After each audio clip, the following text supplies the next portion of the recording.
Жалал Абад шаардык кеңешинин депутаттары бүгүн 31 майда экинчи ирет сессияга чогулушту. Күн тартибинде жалпы 10 маселе коюлуп талкуу жүрдү. 9-чу маселе Жалал Абад шаардык кеңешинин төрага аттымер ушул 10 жылы ар түрдүү маселелерди кошуп коюлду. Анын ичинде калада сууга улган тарифти кароо боюнча да сунуш киргизилген. Мында тарифти 20%га көтөрүү керектиги айтылып, себептери түшүндүрүлдү. Былтыркы жылдан өткөн 178 миң евро кредиттик карызыбыз бар. Жалпысынан жылдын аягына чейин биз бүгүнкү күндө 30 миллион 600 миң сом төлөшүбүз керек. Анын ичинен 6 миллион 16 миң сом бүгүнкү күндө төлөдүк. Жылдын аягына чейин 24 миллион сом төлөшүбүз керек. Жоготууга учурап жатабыз. Ошого урматтуу депутаттар, бул проценттен төлөмдүү проценттин көбөйтүү бул эки тараптуу келишимде да көрсөтүлгөн. Жана коомдук угуудан өттү, антимонополиядан уруксат кагаздары бар. Ошол биздин суранышты колдоп берүүңүздөрдү суранабыз. Добушка коем, добушуңуздарды берип коюңуздар, талкууну токтотолу урматтуу депутаттар. Добушуңуздарды берип койсоңуздар.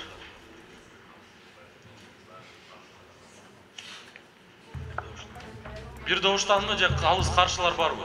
Азыр 850 тыйын сонун басычы. 850 тыйын 150 тыйынга көтөрүлөт. Ошондо 10 сом болот. 10 сом 20 тыйын. Азыр сессияда айтылып кеткендей очистнойлорду биринчи, экинчи, анан водопровод, канализацияларды жаңылоо.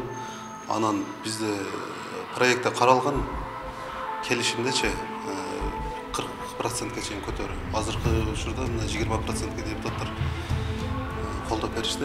Белгилей кетсек, Жалал Абад суу канал башкармалыгынын жалпы 24 миң абоненти бар. Ал эми жогорудагы кымбаттоо боюнча кала тургундарынын пикирин угуп көрдүк. Кенен болгондон ошол эле эски баада калтырып коюшуна мен ыраазымын. Эми сууну да кымбат ийсе, светинен кымбат ийсе, продукт кымбат болсо, жашоо кандай болот? Баасын көтөрбөш керек.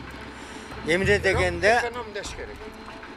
дегенде суу болсо жашоо болот, суу болсо бак болот, суу болсо мөмөжемиш болот, суу болсо бак жок болот. Эч качан Кыргызстанда кыспаш керек, баасын көтөрбөш керек. Бардыгы кымбат, алайлык десек, айлыгыбыз жетпейт. Ошо мен мисалы 6 балам бар, жетиштире албай ошончуп кыйынчылыктан анан эме болуп атабыз. Буга кошумча суунун өскөнү дагы Ооба, бизге өтө эле кыйын нерсе болуп атат. Сессиянын жүрүшүндө мындан сырткары бюджетке өзгөртүү киргизилип, депутаттар тарабынан колдоо тапты. Эскерте кетсек, шаардын бюджети 500 миллион сом. Жалал Абад шаарынын мэрин шайлоо 7-июнда улоору АШК тарабынан маалымдалды. Айбек Исабеков, Замирбек Тойчубаев, Регион.